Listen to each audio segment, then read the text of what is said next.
What's going on, world? Hey, guess who got 1,000? This guy. So we thought we'd get on and just shoot the breeze for a little while, chit chat tonight. Everybody pops on, says, "Hey, say hey." Let us know you're in here.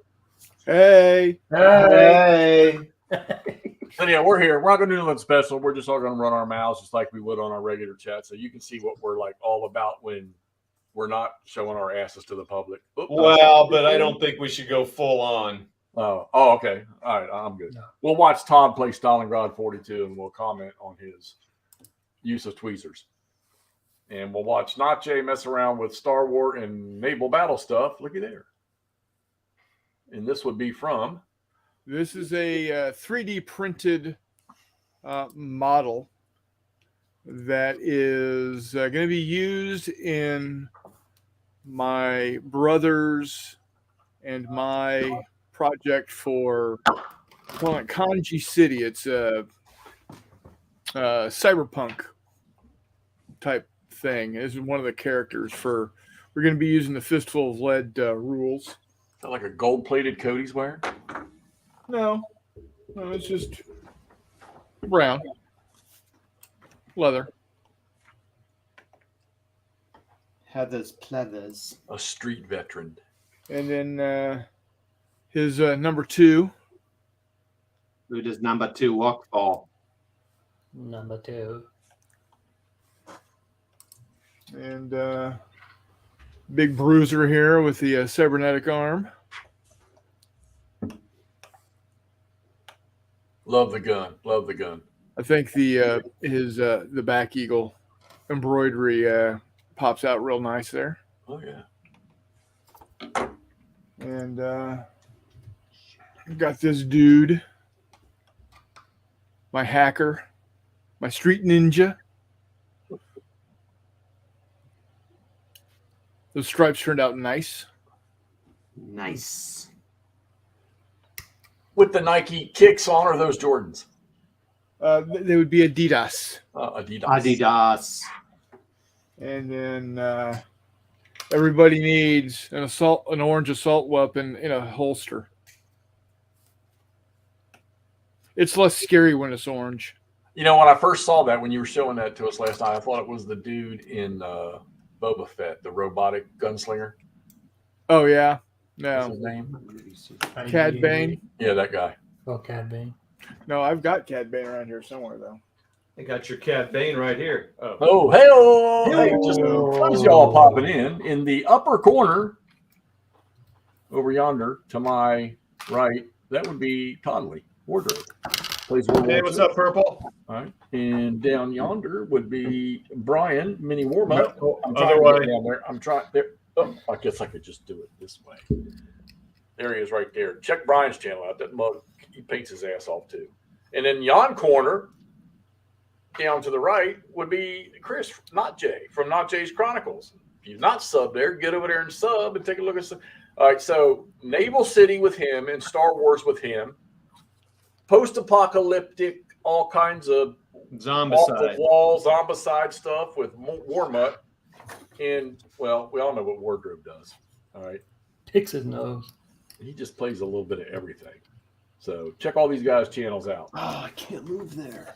And we're just, like I say, we're just shooting the crap tonight. Nothing special. Well, it is something special. You hit 1,000. So this is the celebration. And I'm drinking it up. And I hit one. What is it? I'm at 158. Right. So we got 2 pushes going in here. We got Warmutt to push to 1,000, which will probably happen in 2 days. And not Jay here. We're working on him. We want him to 1,000 before the year's out. So if I could get to 1,000 before the end of this year, that would be freaking amazing. Yeah. Because, yeah. Who's beeping now? That's me. That's Kev, Big Board, contacting me. Big Board. I got to have dinner with him this week in San Antonio. I saw that. Nice picture. Yeah. Where'd you go eat? El Macion. Okay.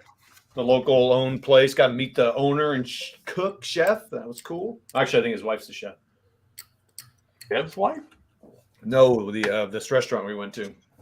Like the guy knows him. It's just a cool little local place. The guy knew him, kept new people already in there. So yeah, it was a cool little joint. I had my very first ever stuffed poblano pepper. Woo! It was awesome. And Okay, then I'm dying to know what a poblano pepper. It's like a green pepper, but not. It's a long. Think of it as a long, spicier bell pepper. Right. It looks like a giant deflated jalapeno. Oh. Right. And then it was I don't even know what this stuff was. Some sort of I don't know. But it was good. Just a little bit of spice. And then there were pomegranate seeds on top, and so it was just a little bit of sweet, smoky. That was amazing flavors. No meat? There was meat. There was some sort of ground meat in there, but I don't know if it was chicken or pork. I don't honestly remember because. Then I had carnitas, tacos. Oh, very good. Carnitas. Little taco. Well, they called them taquitos, but they weren't the like round things that I know as taquitos. They were little tacos, like street tacos. Right. And then their queso was pretty crazy because usually queso is just that big old bowl of soup cheese, just a big old dip. Right. This queso was cooked in an iron skillet, and they're like really thin, like that thin, and so it was crispy on that pan where they must have fried it and then roasted it or something. And then you cut it with a fork, and there was cactus on top with onions. Mm-hmm. Yeah, so that would be a fundido, and the cactus is actually napolitos. Yeah, prickly pear. That's what your mom said. So, what are you? He's feisty tonight. Jeff, what are you doing? Doubt. Jeff, what are you doing? Nothing at all. What are you trying to show off? What? No, I wouldn't do that. You know me, I'm not that tight. He's got a new toy right now. I'm not that tight. Leave me alone. Wait, are you trying to double stream or something? No, leave me alone. I'm not doing anything wrong. I'm not trying to show that I have 1,000. Look at that, 1001. 999 tomorrow. Yeah, hey, everyone watching, let's all cancel our subs with him tonight. Just kidding. I won't do that to you, Jeff. I know you won't, not Jay. Not Jay got him to 1,000. He was the 1,000 subscribers, and Hex to Hex is going to reward him with something special, but we won't talk about that right now. Brown chicken, brown cow. Look at that.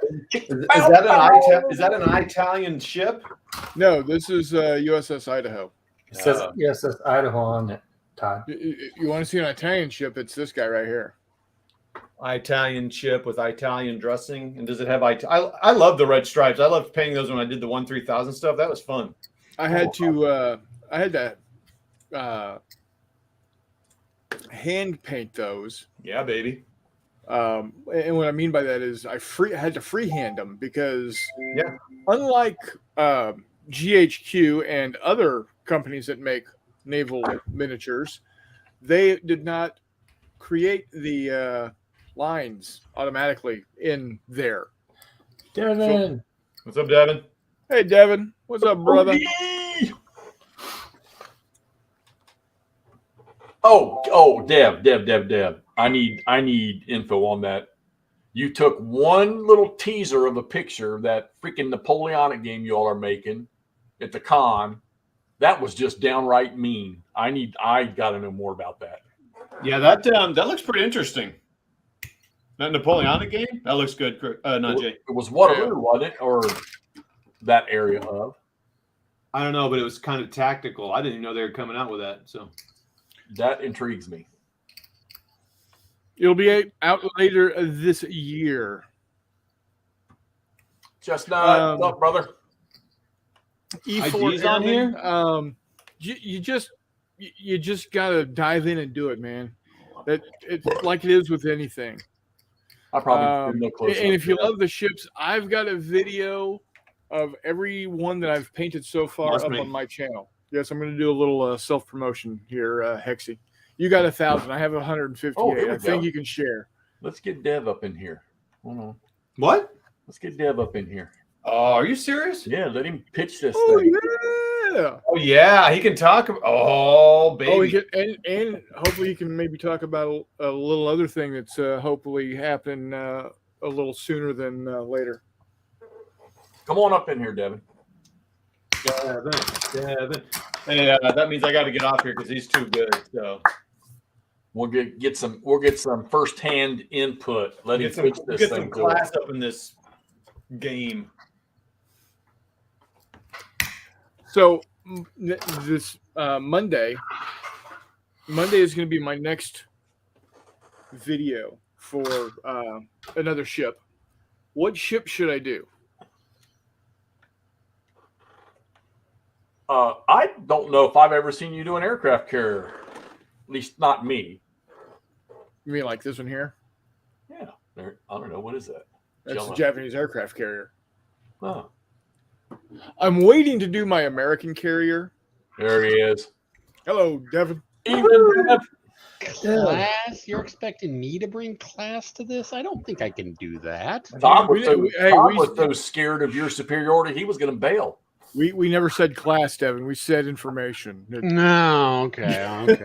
And what's the wardrobe got to be afraid of? He's got the robe to protect him. That protects him against everything. It's a shield. So you kind of like that Napoleonic game we were showing off at Game On, huh? Yeah, I saw the one picture, and you tell me you put more, but I don't think I've gone back and looked at the con to see who else posted any stuff. But I saw that, and I was like, really now? Yeah, it's. Do you know the Napoleonic system, La Bataille? I know it. Never played it. Yeah. Well, that deep? there's a reason that you haven't played La Bataille. It's basically the ASL of Napoleonics.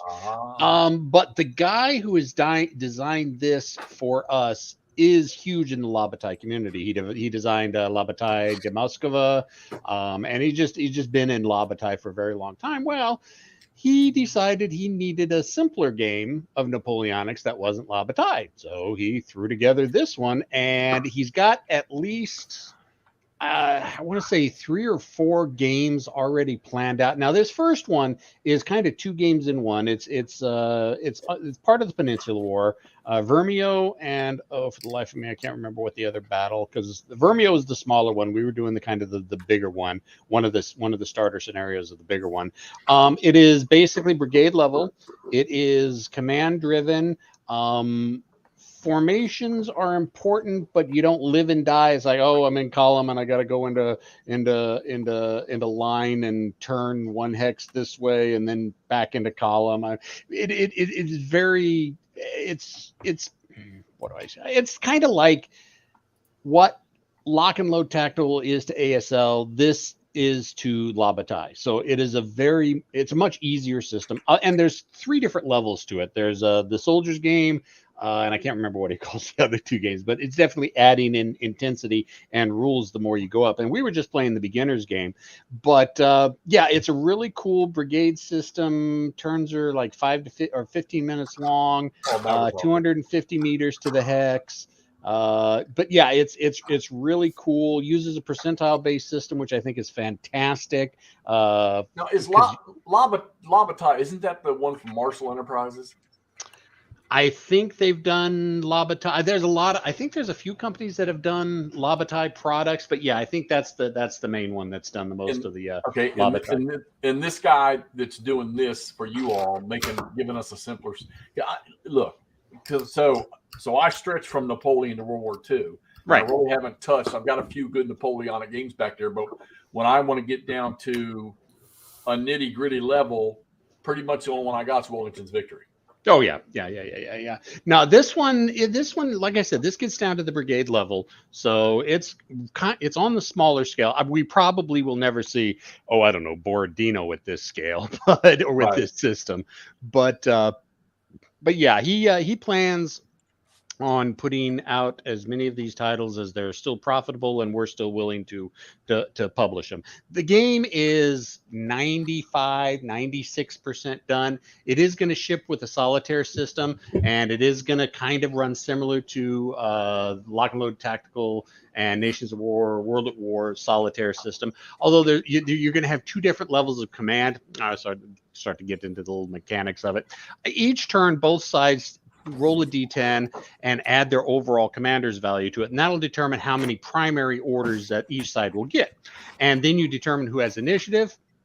And then with the primary orders, you only allowed a set of primary orders. Mostly they're used to attack, to assault, stuff like that. Any unit can use a move order, so you don't have to assign a primary order to force or to have a formation move. It's just for if you want to attack in some way, shape, or form, or if you want to kind of set yourself up for a defense. If you want to switch into square, if you see your opponent's got cavalry on your flank and he won initiative, and he's probably going to charge you with the cavalry. Well, then you want to do a response.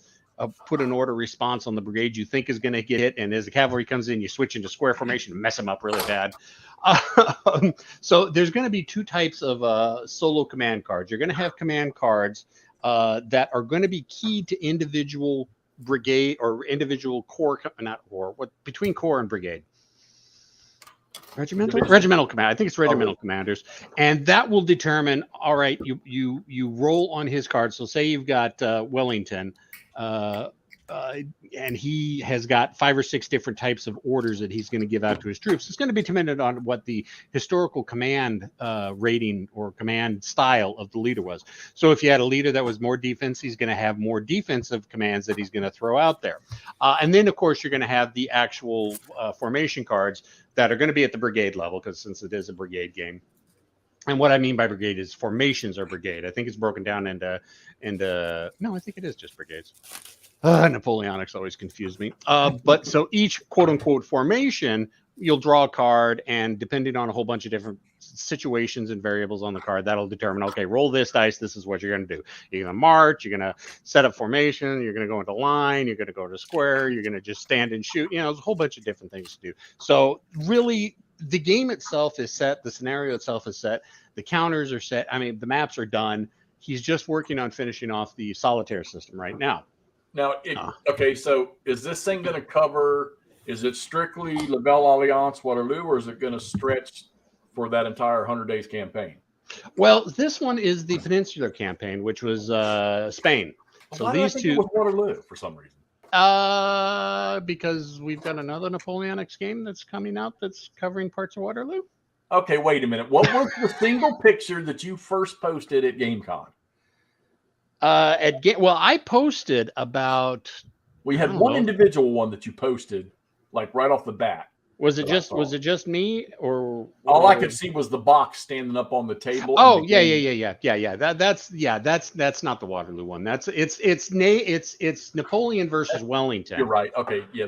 That would be good. That'd be even better. Yeah, we're flooded with Waterloo, so why not? Yeah, I mean everybody's got a Waterloo game. So I mean, how tired are we of seeing Waterloo or Stalingrad or Market Garden or D-Day or Bulge? I mean, I just want to puke whenever I see that.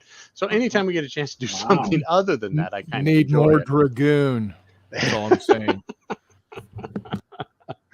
So yeah, he's working on the solitaire system for that. And when it's going to be released, I'm really hoping this year. But with production issues from China and everything else, I mean, Bitter Harvest, my Lock and Load Tactical module, should have been done 1.5 years ago. Well, it was done 1.5 years ago. It's just we haven't been able to get it to production for 1.5 years. And I mean, that's it's just the problems we're having. Supply problems with China, just design, just China. Yeah.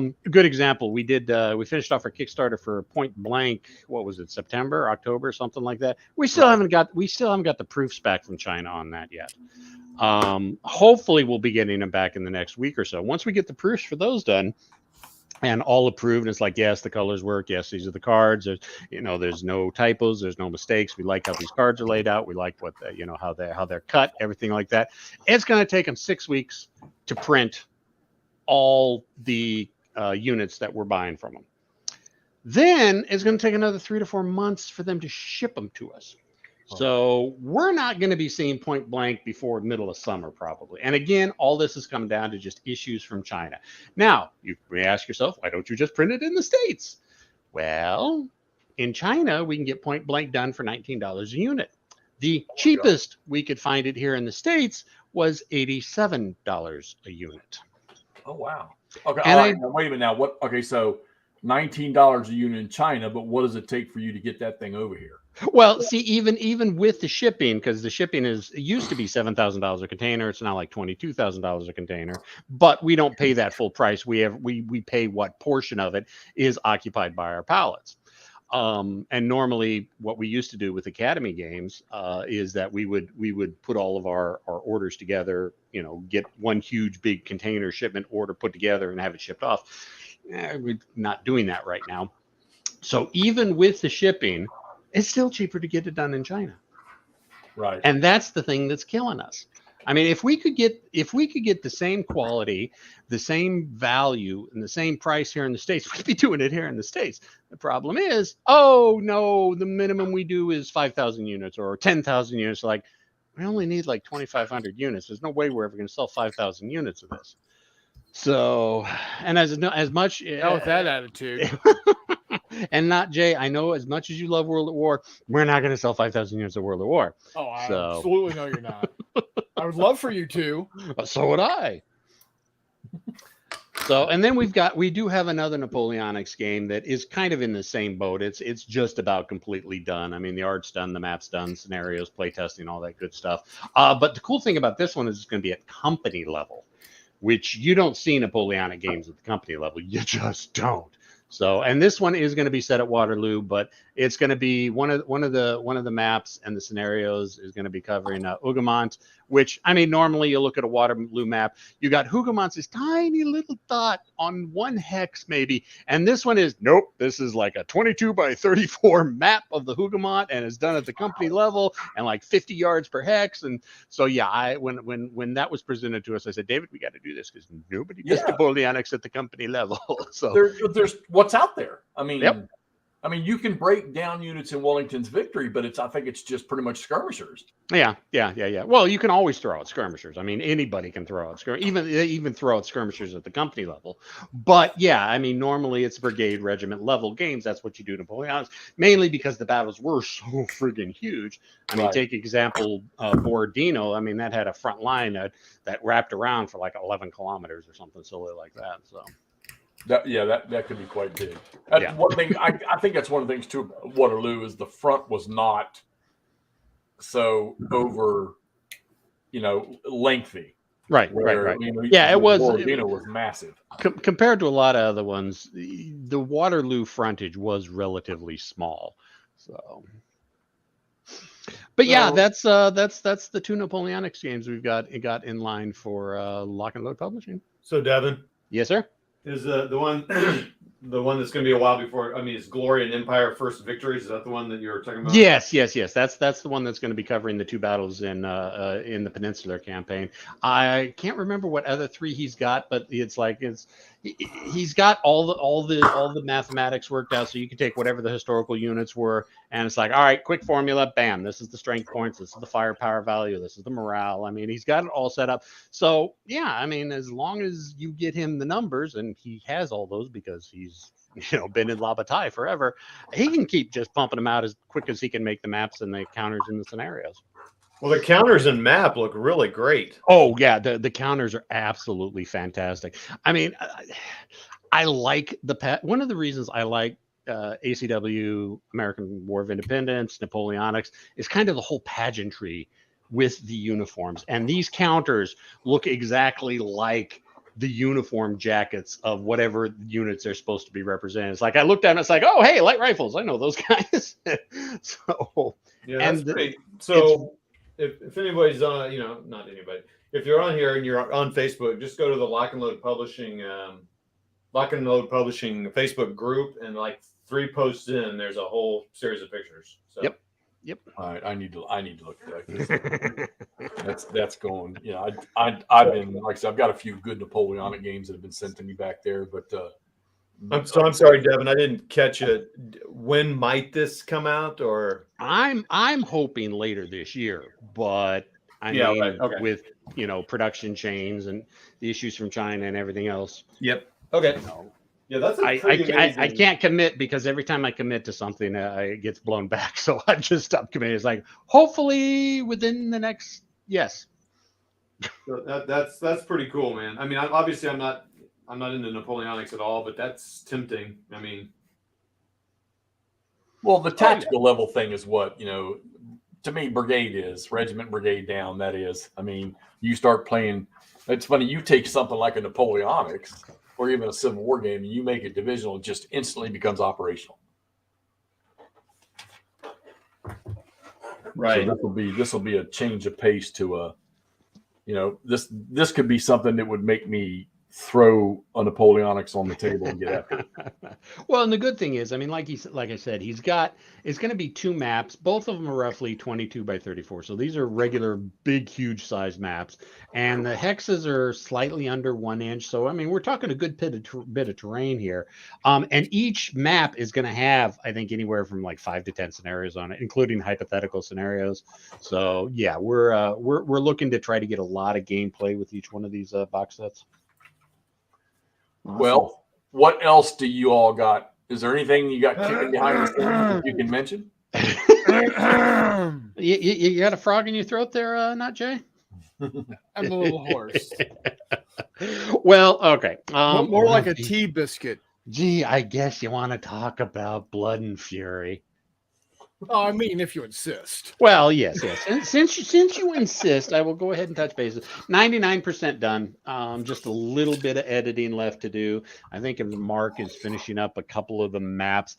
The maps, we got new terrain on these maps because some of these maps are much more urban oriented, even more so than like Frankfurt was. So we've got 2 new types of urban terrain in there. So Mark is absolutely hating life right now because you know how the World of War maps are. I mean, you can see individual buildings in there. Yeah. And well, these urban areas are a lot. We got residential areas, so they're a little bit more packed together than normal urban areas. And we've got industrial sectors now, and so yeah, lots and lots of buildings. And of course, Mark being the studious and diligent map maker he's got to draw all that stuff out by hand. So he's just finishing up a little bit of that. The solitaire system. The only big thing that I think really that is left is being worked on is Jeff is working on the monster campaign that's going to be included in this. But really, other than that, everything's done. Now, when are we going to put it to Kickstarter? Again, it all comes down to what's going on with China. We should have put Bitter Harvest to Kickstarter on January 3rd. That got pushed back, and then it got pushed back, and then it got pushed back. As soon as we can get clearance, then Bitter Harvest is going to Kickstarter. And as soon as that's done, if we can get the clearance, Blood and Fury will go to Kickstarter. And then we've got another game after. We've got about 6 or 7 games in the pipeline that if we can just get the production side to cooperate, we'll be able to release 5, 6, 7 games this year. We've got one game we haven't even talked about that is probably almost done. It's about 80, 85% done at this point. And that's a solitaire game. Need your clearance. Can't give it to you. Not quite yet. But just say it's a solitaire game, and I think it's really cool. So yeah, always looking for.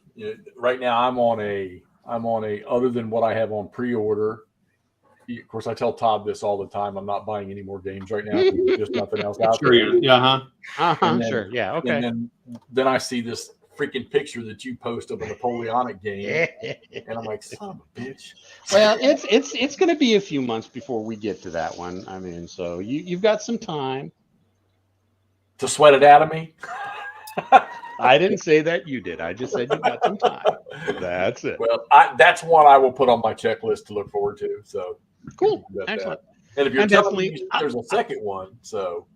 Yeah, again, I don't even remember what that one's called. I mean, it's the good thing about it is with both Napoleonic games, the designers themselves did all the artwork, did the maps. So it's like, all right, cool. But from a graphic side, all we got to lay out is the manual and the player aid cards, and that saves a lot of time for us.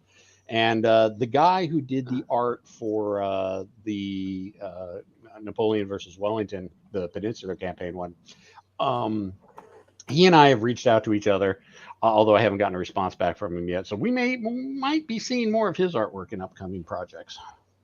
All right, cool. Speaking of projects, how are things going with the aircraft and ship game? I know Hex to Hex has exactly zero interest in those. But, Keith's air-to-air game is still pretty much in the. I can't even call it beta. It's still in the alpha. okay. So it will eventually get to one point. When we were at Protocon last year in Texas, was the first time any of us had even play tested the air-to-air game. And him and Mo sat down. Everybody knows Mo from Mo's Game Table. Both of them sat down, played it out a few times, and they were even starting to make changes then. So I can't say it's anywhere near complete because there's still a lot of play testing going on. But yeah, that's one we are really looking forward to. We got a really fantastic artist, Ben Rawlings, who has done all the artwork, all the aircraft imagery for us. He does some really good. He posts on Facebook in the War Games groups a lot of times. He's been doing a lot of World War II aircraft. Recently, he's been doing some more jet aircraft that he's been working on for us. And well, just he's an artist, so he does that type of thing.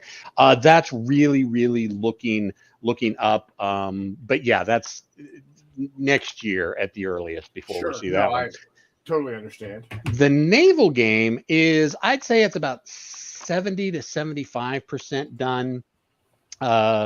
Steve, the guy who's working on it, just retired, so that actually gives him a lot more time to work on things.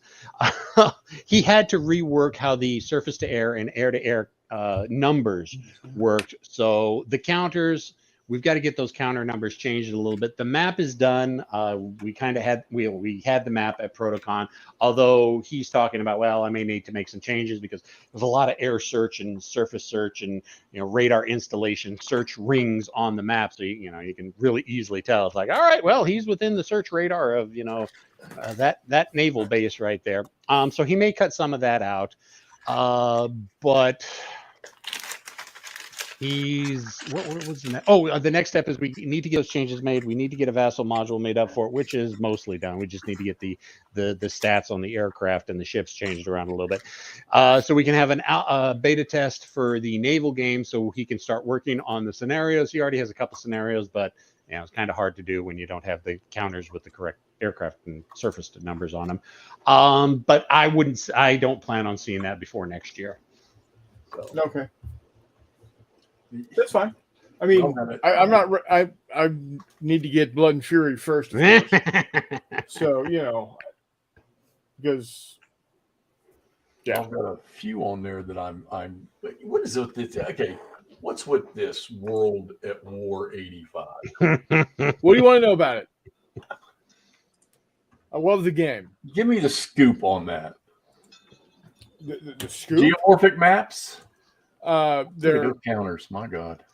So, where is my box? I will say this: the one thing you all have got sort of handcuffed in your favor is your counter artwork's just freaking phenomenal. Yep, Mark has done the counter artwork for that, and he does. He does phenomenal artwork. So I don't think the next Kickstarter is going to be as grandiose as Storming the Gap was, because this is Storming the Gap. If you want to put oh, hold on, let me find you again. Let me find you again. There you go. This is Storming the Gap. Your ring light's in the way. What do you mean my ring light's in the way? I'm just showing you the damn box. That's all Storming the Gap? Yeah, this is all Storming the Gap. Well, that's the entire Kickstarter. Yeah, that's the entire Kickstarter. That's everything, because if I'm gonna go big, but it is specifically the American units in the Fulda Gap with West German units facing off Soviet, Czech, and East German. Yeah. Yep. And it's just it's a fun game. It's each counter is a platoon sized unit. So when you activate a company, you're activating 4 or 5 chits. Now on the Warsaw Pact side, you're activating a regiment at a time. Battalion. Or battalion, yeah, sorry. Battalion. Usually a battalion at the time, yep. So and what's great about it is for us lead pushers is the very last goal, stretch goal. I believe it was $19,000 goal. Is they would put out stat cards for each unit with conversion to miniatures. So I can play this in, God, I don't know why you would want to, in 28 millimeter. You could play it in 15 and 6. Yep. Of course, using the 6 millimeter ranges, I'm going to play it in 3 because it'll look even better. So it's a great game. It's fun. I got sucked into the original World at War with America Conquered or Breached or whatever the hell it's called. And that had a Kickstarter component to it, stretch goal, that had the Texas National Guard. And of course, you know how stupid I am about Texas National Guard. Anything Texas, technically. Yeah. Details, minor and pesky. The point is, it's cold. First off, Cold War is my second favorite historical time frame. And growing up, obviously, during that time frame, I was 15 in 1985. Living in San Antonio, and my dad in the Texas National Guard. You know, I knew that if Uncle Brezhnev decided to pop targets, I was going to be one and go up in a ball of flame within 33 minutes. Why I'm so intrigued by it still? No idea. It was in my life for so much time. So there you go. Yeah, the cool thing about the entire series is the original plan was to have 10 box sets to cover pretty much all the different aspects. We're going to have the northern thrust into Scandinavia, Sweden, and Finland. We were going to have America Breach. We were going to have, everything that was going on in the Middle East. It was going to be China versus Taiwan. We're going to have a China-Vietnam expansion. So we basically had set up, and Keith did this from the very get-go. There was going to be 10 box. It was going to be a 10-box series, 10-game series. Yeah, there we go. There's pictures of it. And to totally get off tangent. Yeah, look at those counters though. They're gorgeous. The counters are. It just absolutely. There should be some better shots in there. But yeah, I mean, it just looks like the jackets and the uniforms. So yeah, Glory and Empire. That's the series name. So. Okay, so this is also, it seems to, now, granted, I know there's not just one of you sitting there designing these games. I know, the outside world designers doing this, but this is, and I'm going to take a wild shot in the dark here. This is a step away from the typical type of maps that you guys would produce for games, isn't it? Oh yeah, no, totally. These are historic maps, but they're maps kind of done up in period style.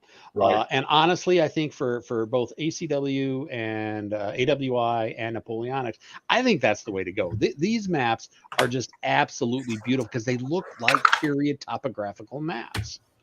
I love this. Those look great. Being that I have a bachelor's degree in geography, I'm stupid about maps. Yeah, this looks really, really good. Yep.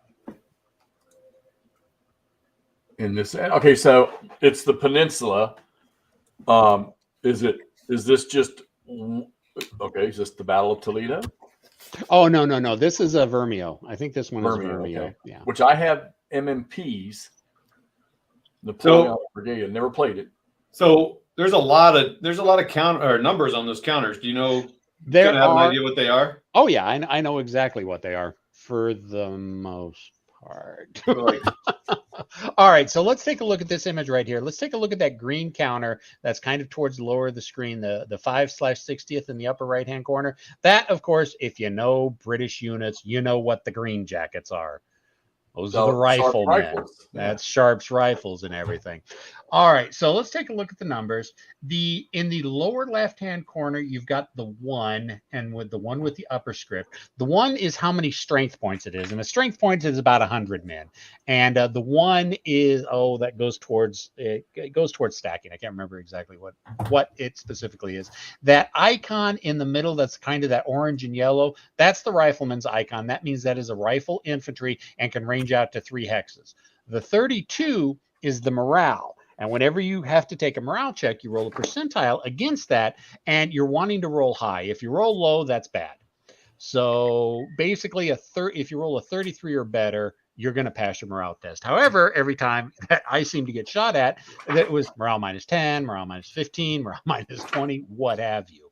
The 1 and the 2 in the square, the 2 in the upper left-hand corner, I don't really remember what that is off the top of my head. The white 1 is its straight up normal firepower. The 2 is its melee value. And then the -1 over in the right, I think, has to do with melee as well.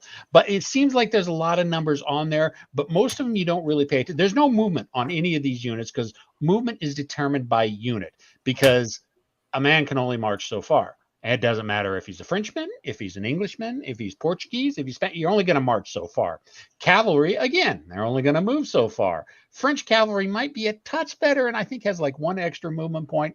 Cannons, again, you're going to have to, even if it's foot artillery or horse, or if it's horse artillery, you're still going to have to lumber them, get them, move them up, and so nothing about movement points on there. So basically, what we have kind of going on in this scene right here is this was kind of on the left flank, and I was playing the British, and Terry was playing the French, who are the blue units, kind of further away. And the cool thing is that all admin counters are colored for what side. So the pink admin counters are the admin counters for the British. The blue admin counters are the admin counters for the French. This was on the far left, and I kind of threw my troops into an assault. And this was before we started rolling. The SK1 means, what was SK1? That reduces. No, you're in skirmish formation, so you get a little bit of protection for incoming fire. Plus, you can range out your fire a little bit further, and you can respond better to charges. SED is basically skirmishers. It's just what the French called it. I can't remember exactly what the French word is. And then as you can see, I've got these advanced guys. Okay, what you can't see underneath the pink assault are all my entire formation was in skirmish as well.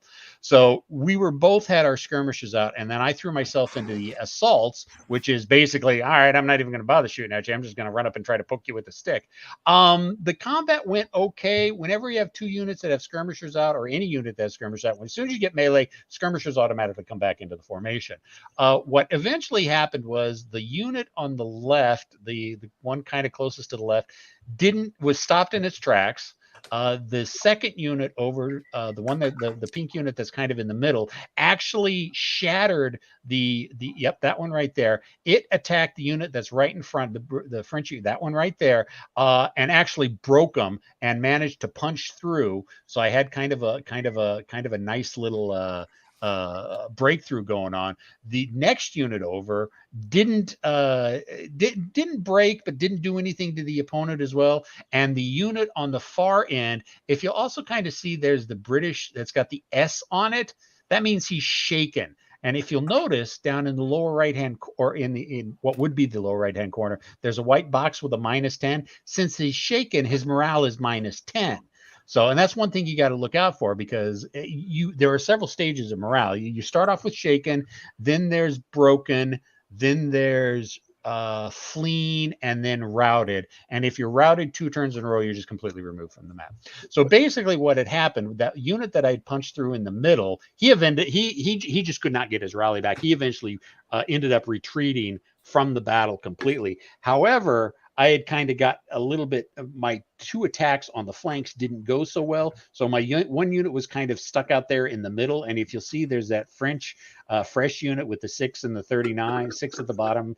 Yeah, he kind of stomped me right back. And that was basically the reserve, pushed me back out and kind of tidied up the line. But I was very happy that I was able to break one of his brigades and just route it from the field of battle. Well, now what about, okay, so I tell you what I'm not seeing here is it doesn't look to me like there are strength markers to reduce these units.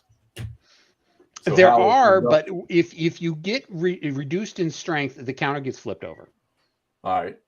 Most of what this game is you're not killing the units to the last man. This is more of a breaking the opponent's morale and forcing them from the field Which of battle. I'm noticing that seems to be. And it's interesting, too, because with me being a terrible Swift sword guy and putting those little white numbers underneath everything, I'm actually, I think the first one that I hit on that is sticking with me that I enjoyed would be Luttman's game. Yeah, Armin Luttman's. And so this is, I'm assuming this is probably a similar path, but it looks like to me like you've got a little bit more detail. Yeah, just a little bit more detail, not too much. I mean, like I said, the biggest thing you got to remember, or the thing that I had the hardest time trying to wrap my mind around was the morale rolls. Because honestly, anytime you do anything, it's a morale check. If you get shot at, your effects are going to be no effect, morale minus 10, morale minus 15, morale minus 20, or casualty. Casualty. And even if you get really high, casualty morale minus 10 and casualty morale minus 50 or 20. But you're needing to roll higher than your morale. And so if it's a morale minus 20, say, again, we're taking a look at, say, the Green Rifleman, the 560s, the morale is 32. But if they have to take a morale minus 20, then you got to make a 52 or better, or actually 53 or better. So that was the biggest hurdle I had to overcome, was just interpreting how the morale checks were made. Right. Well, I mean, that system, I think that's going to, okay, like you and I used to talk about, you freaking hate supply. Oh, absolutely despise it. Absolutely despise it. Yeah, another accounting thing. Well, accounting for strength points. Like I say, I'm never going to dislike accounting to it, but I'm really finding that these systems they're attractive and they're easier to deal with. Mm-hmm. So I've never thought something like that would have become appealing to me at a tactical level, but it does. I like it. So. Oh yeah. So if you want to flip through some other pictures, I can.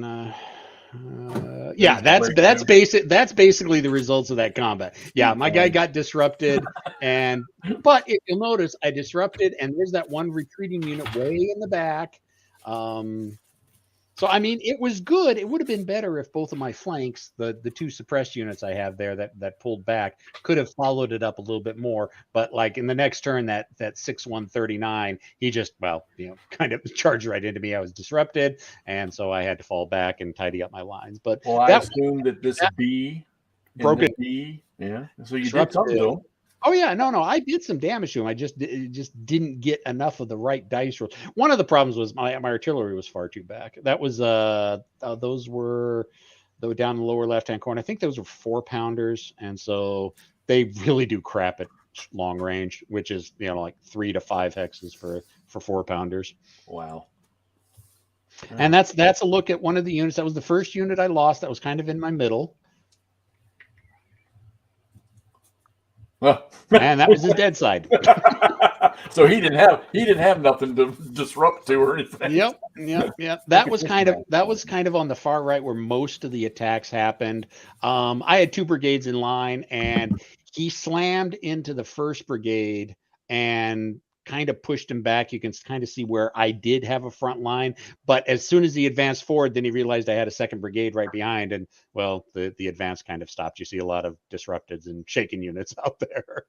And like I said, the SED means he's got the blue SED counters means he's got skirmishers out. It's just whatever the French called it, and I cannot off the top of my head remember what the French called their skirmishers. So. And what's this series name going to be called again? Because Victory and Glory. Up and said it was series. So yeah, Victory and Glory. Victory and Glory. It's whatever that was the one image you showed right. I near saw the one beginning. said First Victories or something like that. That's the name of the game, but the series is. Go ahead and flip through a couple. Maybe we'll flip back around to it. Oh, there we go. There we go. Yeah, Glory and Battle. Glory and Battle is the series name. First Victories is the game name. Wellington versus Napoleon. Yeah, I saw this and I said when I first saw the picture, I said, "Why is Kev playing somebody else's game?" And then I looked at the box and said, "Wait a minute, that's an L&L logo there." Yep, it sure is. So. The box, well, I can tell you right now, right? See, now we had this discussion, guys, the other night about Nache when we did your show about what makes us play a game. And, my first statement was, well, when I go out to buy a new game, the first thing that jumps at me is what the box looks like. And well, historic, and it being historical too. So that's the designer, Terry Dougherty, right there. He actually lives like 2.5 hours north of me, and we figured with the convention was kind of halfway between the two of us. Figured this is a good time to for the two of us to get together and go over the system. And Kevin has joined us. Isn't 2.5 hours north of you like halfway to the North Pole? It pretty much almost all the way to Canada, yeah. Hey, Brian, didn't you just paint one of these the other day? Paint one of what? The guy with the mohawk? In the picture, you can't see the mohawk. I saw him in the live feed that what's his name did. And I know you're not putting trays in these games, are you? No. I don't think so. I mean, we have the Footlocker boxes if you want to put them into trays. This is the terrain effects chart. Those are British units right there. But yeah, that's it's a game of all it's column shifts. So if you got 4 fire factors, if it's point blank range, you get a +2. If they're in column formation, you get another +1.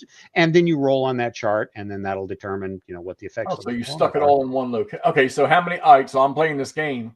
How many charts am I going to have to flip through to get answers to things? Should be 4 or 5. The terrain effects chart and the combat chart are on the other side, and then you've got a bunch of player aid charts for how morale. Depending on what type of combat you're in, you normally just take 1 step of morale loss. But if you're in hand-to-hand combat and you lose it, you don't go to shaken immediately. You go from shaken to broken or disrupted. It's shaken, disrupted, broken, routed, and then remove. But so yeah, I mean, just the effects of melee combat is more severe than being shot at. So if you're in melee, you skip shaken and go straight to disrupted.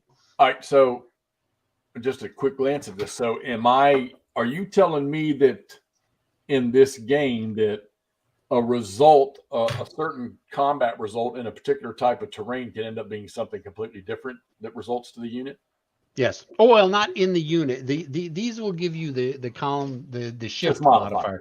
It's like, so yeah, FSM, fire shift modifier. Or not fire shift. Is that the one? Is it? No. You know what I'm thinking? I'm thinking like in squad leader, if you're broken and you're in a building, you don't necessarily have to run away. I'm thinking like that. Right. Yeah. No. There's nothing like that. I mean, if you have to retreat, then you're retreating. Doesn't matter what type of terrain. But if you're in woods, that's like a 2-column shift. Right. If you're in column formation, that's a positive column shift for the person shooting at you. Right. So that's what I mean by taking the column shifts. But it's a game. That thing looks really, really good, man. Yeah. I appreciate you giving us that. Yeah. Oh, not a problem. We'll be talking about it more. I know David is already going to tap Gimpy to do a series of boot camp videos for it, like he does with all of our games. So that's going to be that we're going to have those. So that'll help people if Gimpy can grok it. Because I will admit this one's probably, I don't want to say harder, but it's on a different scale than we've done with Lock and Load. I mean, right now, our biggest rule book, of course, is Lock and Load Tactical. Our most difficult game, I would say, is probably World at War 85. This has got less rules than World at War 85, but I think it might be a touch more difficult than World at War 85. And like I said, it's Napoleonics. We've never done anything like this with Lock and Load Publishing. Right. So, yeah. That's good stuff. And this is a step. Well, y'all never been down that road before, have you? No. I'm still trying to push David into getting us a Roman antiquities game going. And I would love for us to have, a couple fantasy titles, but David hates fantasy. So. I want to see Civil War Tactical. You realize everything we play is fantasy by definition. Oh, yes, I know, but he doesn't like orcs and goblins and undead. Although I will say he can suck it up. Oh, he can. That's what I keep trying to tell him. And well, it's like space infantry. Space infantry is just a dungeon crawl. I mean, that's all really space infantry is, this dungeon crawl with guns.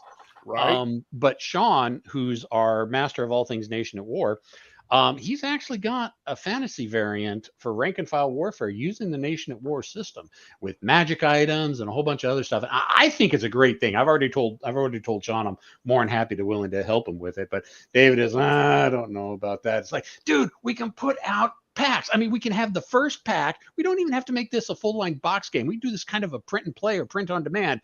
The first one will be humans and undead, and then orcs versus dwarves, and we can just put out these little modular packs with some maps and new units and new magic items. I mean, it wouldn't take that much. So I don't know. We'll and of course give everything have its point value, so you can kind of play it like a miniatures game. You just, all right, let's do a 500 point battle, and each side builds up their own forces. It'll come with its own scenarios as well. But yeah, Sean and I are still trying to make that sell to David. So what are you waiting on right now, Deb? What's got you all excited? Time off. Well, I wasn't going down that road, but okay, yeah, I get that. No, it's the last couple months. I mean, in the last year, I've probably designed close to 100 scenarios, and I just kind of need to take a break every once. So it's like my video channel. I haven't put anything out on my video channel for like 3 months. And the last time I put something out was a sports-based game. So honestly, I'm actually really looking forward to Stellaris from Academy Games. Okay. Their space, what do they call them? Legacy games. It's kind of a Space 4X. They finished the Kickstarter with it, but I don't expect the Kickstarter because again, Academy gets their stuff printed in China. I don't expect that to be released until later this year. Honestly, I'm probably going to embarrass myself by saying this. Fantasy Fighter from DVG, based on their Warfighter series. I have no idea when that's going to come out, but I know that the guys who did Warfighter are doing Fantasy Fighter, where you're, playing orcs and elves and doing dungeon crawls instead of, operators doing spec op missions. Wow. I don't own any DVGs. Academy, I look at, they don't. Well, of course, knowing what I like to play, they don't make any games that. Yeah. They're just a different breed, and they're just not up my alley. While I know a lot of people like a lot of their stuff. Give me the big thing. Give me the monster. Let me just spread it out, and if I get to it, I get to it. If I don't, I don't. I'm having a blast with Guderian's Blitzkrieg right now, and any game that gets me excited, and that one's doing it for me. So. There you go. Oh, I probably should also say, yeah. You know how I always said I'd never get back into miniature gaming? Here we go. What'd you do? I got back into Gaslands. Ah, yes. From Osprey. Well, and it's kind of cool because it's uses Matchbox cars. Yep. So it's really cheap to get the miniatures for it and just paint them up all post-apocalyptic. Yep. Well, I showed that spread of Gamer Hudson's tonight. He's into that right now too. But what's he playing? He's using it with Necromunda or something like that, I think. Necromunda. Yeah. And I know he's really into that stuff. I know Mutt on here. Mutt loves that stuff, the zombie stuff. And Mutt, did you? Well, I don't know. What y'all's that zombie game you all got over there on Lock and Load? Is that a miniature board type, or is that a? It's a miniature board game. Right. Oh, you've looked at it then, Mutt? He's eating tacos or ice cream, and he's only paying half attention. If it's zombies, tacos, or ice cream, he's probably gonna buy it. Ice cream. And if it's zombies eating ice cream and tacos, he's all over. He'll buy 10, 12 copies of it. So, One's on cookies and cream. Sorry. Najee, what are you painting, brother? I'm not painting anything right now. I No am problem. assembling. Don't glue your fingers together. Did we I decide on the just- carrier issue? What carrier we're going to talk about? No, I decided to do either HMS Hood or HMS Warspite for my next paint through video. I don't know any of that stuff, but you do a great job with painting them damn things. I know that. Well, if you watch my videos, you'll learn more about the ships because I talk about the ships. What do I need to watch your videos for when I get to be on a show with you once a week?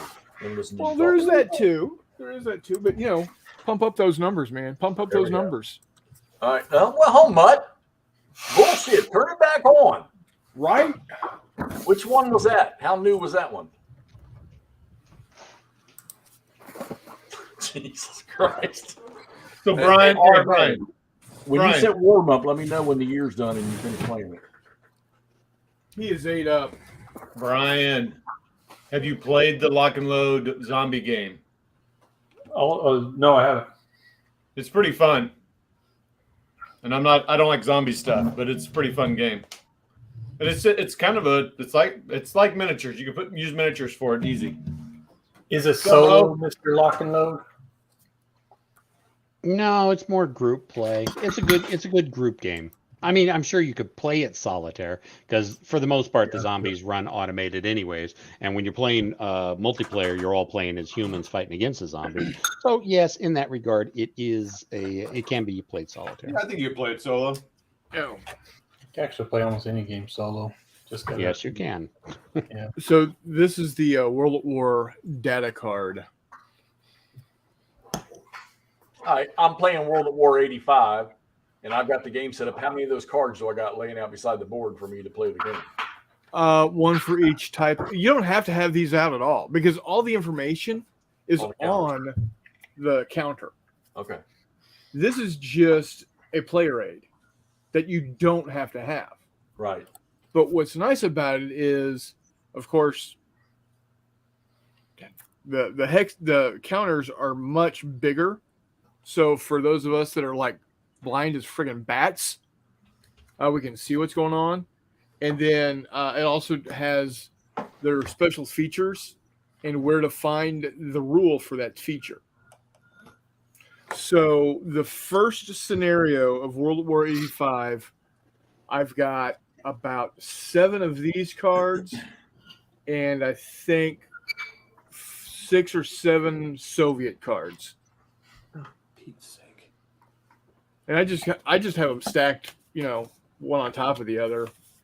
And when I need to look at it, I pull up the American stack and flip through until I get to it, find out what I need. And then along the bottom there, those are the hex to inches equivalencies. So At you the can play different it, scales. yeah, at the different scales.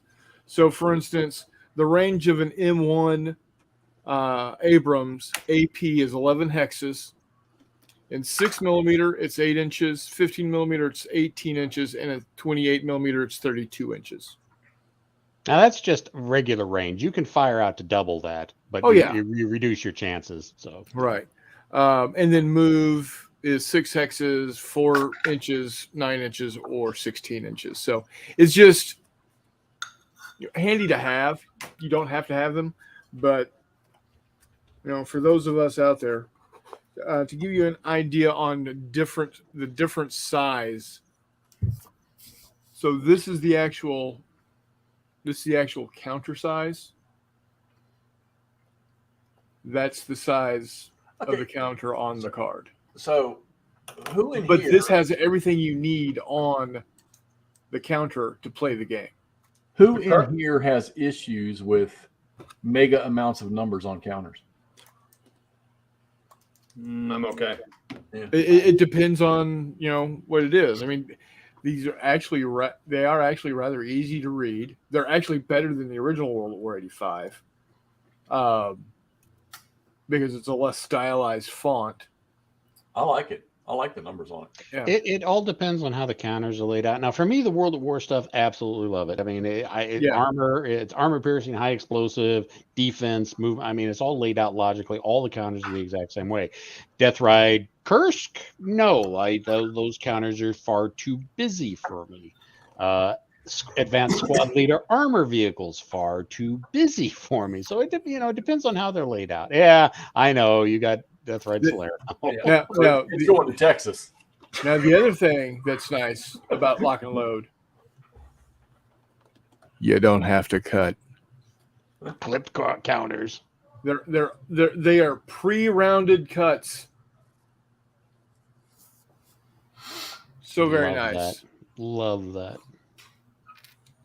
Flip up here. Toddley. What's I up? want to know, did you work out your breakout dilemma? Yeah, I got it figured out. Yep. Where's an example? I don't have one this turn. I'm waiting for that big pocket up there to just bust wide open.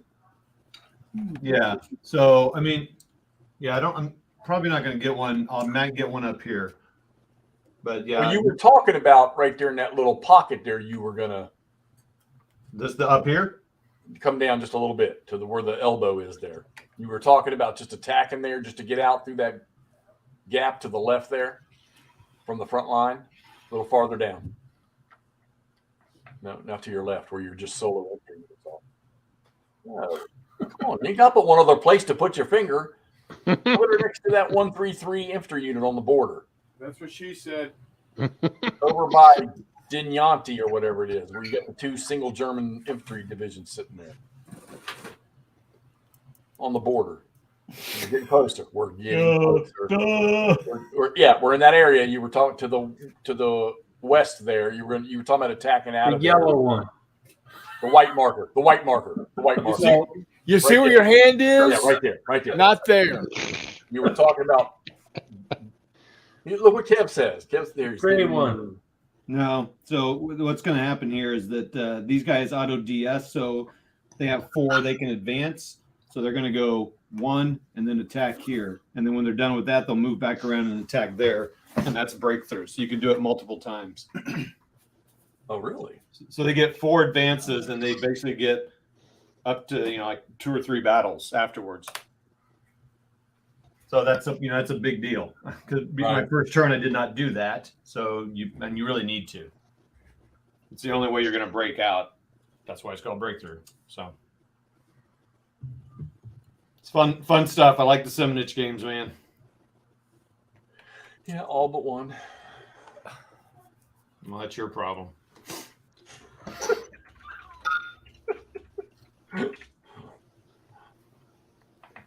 Trying to make something happen here, though. So the other thing I've been working on, Jeff, is getting ready for the game convention in Kansas City at the end of March to Victory. Yeah, run that one out right now while you got all these people listening.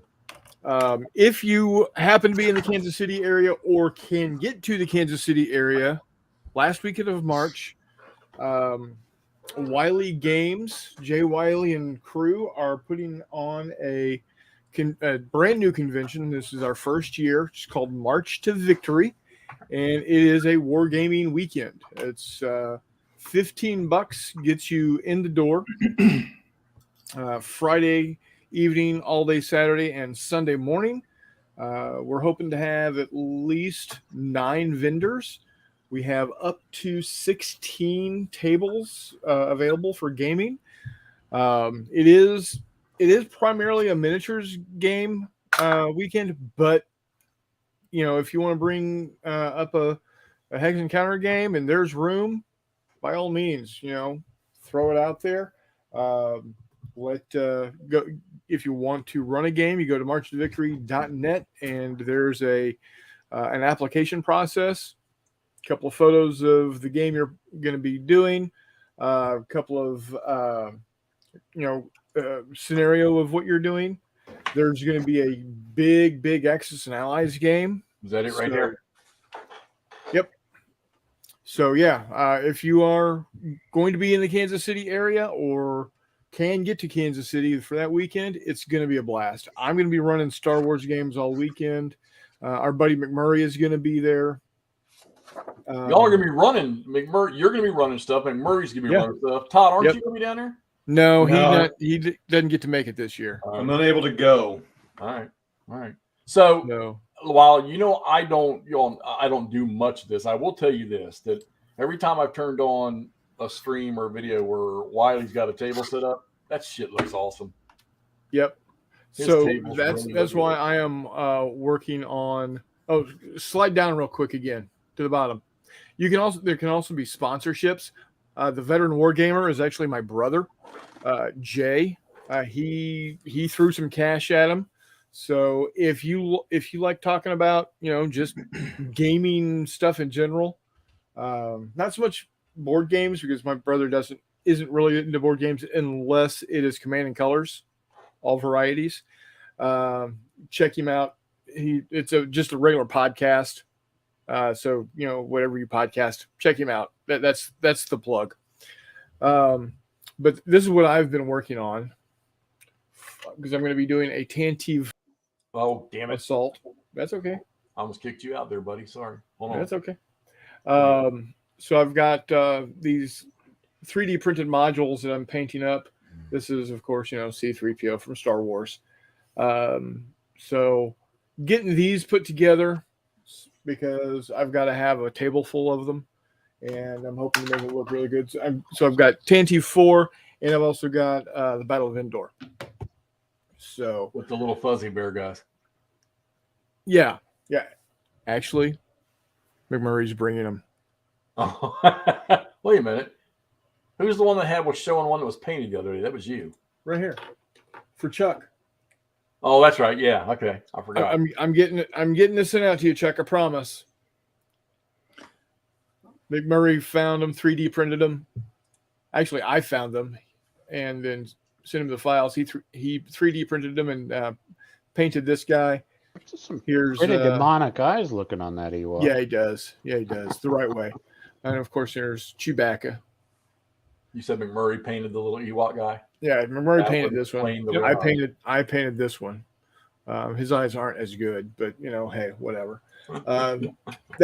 Those two are getting wrapped up, along with the Chronicles of Not JT shirt, getting sent out to Chuck Latora,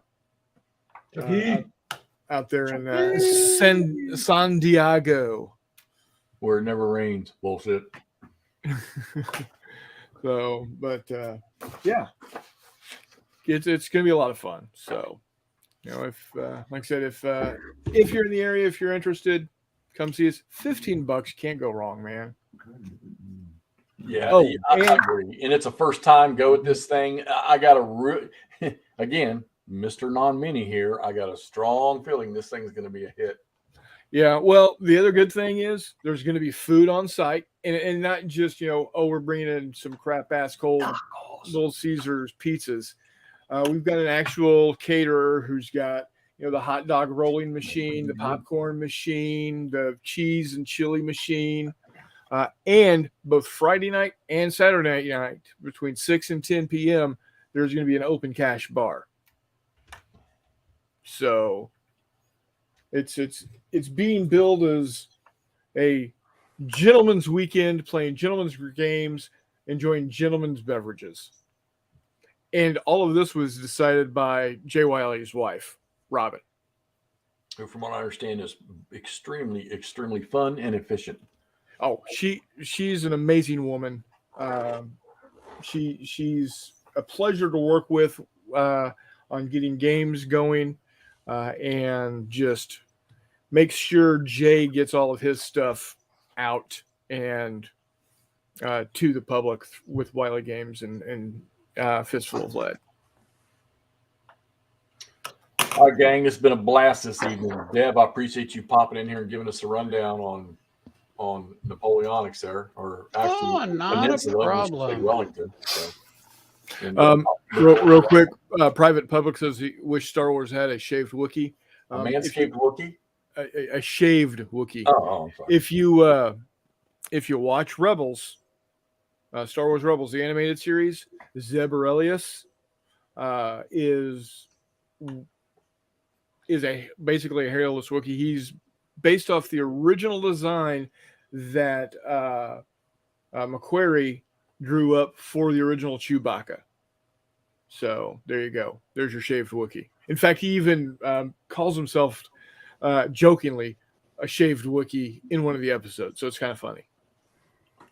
All right. Go ahead. And I just had a breakthrough attack. Well, show it. Come on. Oh, my God. Hold on. What? I mean, you were You talking didn't about holler. You should have hollered out. It just happened. He's too nice. He's not going to holler out. All right. Matt. So they attacked and eliminated a unit here. Here. And so they advanced into here and created another fire group, which cost them an extra couple points. And then they just attacked another unit here. So they cleared out a nice big open area here, which is awesome. Yeah, but it cost them all the points to do it, so they can't attack a third time. So that's all right. That's what happened. They attacked here, cleared it out, and attacked here and cleared it out. Breakthrough. What's that little comment there, Mr. Big Board? Kev, can you are you telling us that during a breakout you can only do one? What do you mean? I don't know. I'm trying to catch up with what he was talking about because you were talking about earlier, and Kev responded in because I know he just played this. Oh, yeah, Kev. I'm not 100% clear on breakthrough. I got to tell you, but I sure was under the impression you could make more than one. But okay. Anyway, I only made one here, but that is good to know. I'll reread it. All right, gang. We're gonna call this one done fight. Good stuff. Hey, we got on here just because I hit 1,000 and we were just going to shoot the breeze. Appreciate all y'all jumping on here. Dev jumping on here. Brian, not Jay, Toddley. Appreciate you guys and all you guys visiting. Thanks a lot. I hope to keep driving on and putting out as much stuff as I possibly can. I'm sure it's only midnight now, but I got a feeling I'm going to go try to clean up the rest of that half phase of Gadarian's Bliss. Yeah, why do you make a game that has a game turn and then within the game turn it has 4 game turns or 2 game turns? That's just killing me. So You're stupid. Switch the screen. Huh? Your screen. What's wrong with it? Oh, We want to see all of us. Not. I'm sorry. Yeah. My bad. My boo-boo. Appreciate it, Mo. Thanks a lot, brother. Nord, thank you, sir. Appreciate it. Aaron, thank you very much. All you guys, thanks for that. I'm gonna. The guys kind of helped me out a little bit tonight. They pushed it over to 1,000 for me tonight, so that's really good stuff. Talk to you all later. Look for the next videos from all of these guys here. All right, get on Lock and Load. Take a look at some of the games. Subscribe to Todd. Subscribe to Brian. Subscribe to Chris, Not Jay, Minnie, and Wardrobe. Peace out. See y'all later.